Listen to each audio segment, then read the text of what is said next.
I've been a big environmentalist for many, many years. My mother was, and she's actually someone I really look up to because she's helped stop a nuclear power plant from being built. And I saw that activism very young and saw someone caring for their community very young and what it means to fight for something you believe in. Just by virtue of being in California, we've been more aware of what's happening with the climate.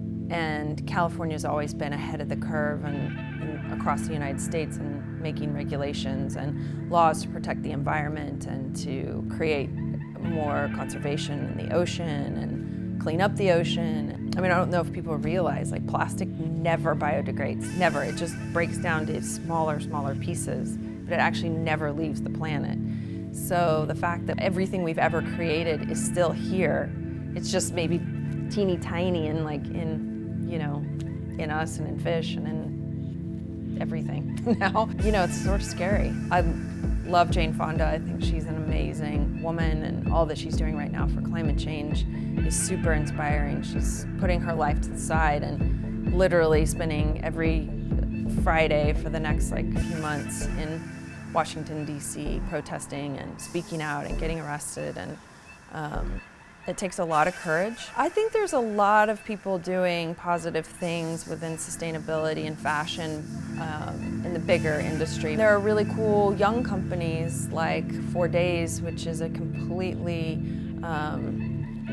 circular t-shirt, sweatshirt kind of company. They're actually based here. Nothing ever leaves. It's a closed loop system. So nothing ever leaves the system. Once you finish with your t-shirt, you send it back to them and they break it down and make a new t-shirt.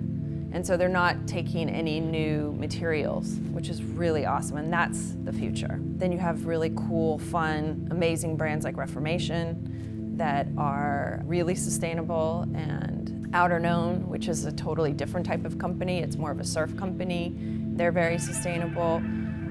You have cool vegan shoe companies. I mean, there's tons of stuff emerging here. The fashion industry looks like a closed loop system in an ideal world.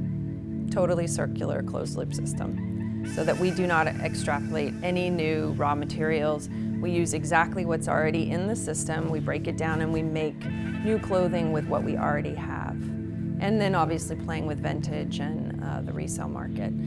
And then new technologies with new types of fabrics, but those even would stay in the system. So that's the future of fashion. And then a completely transparent supply chain where everybody, that just the tag in your clothing would have something like blockchain, and it would be embedded with all the information from the materials, where they were made, who made them, location, all of those things, how to break down the material. And I truly believe that those types of technologies and innovations some of them are here, but it will be mandatory, I believe, in the next 10 years.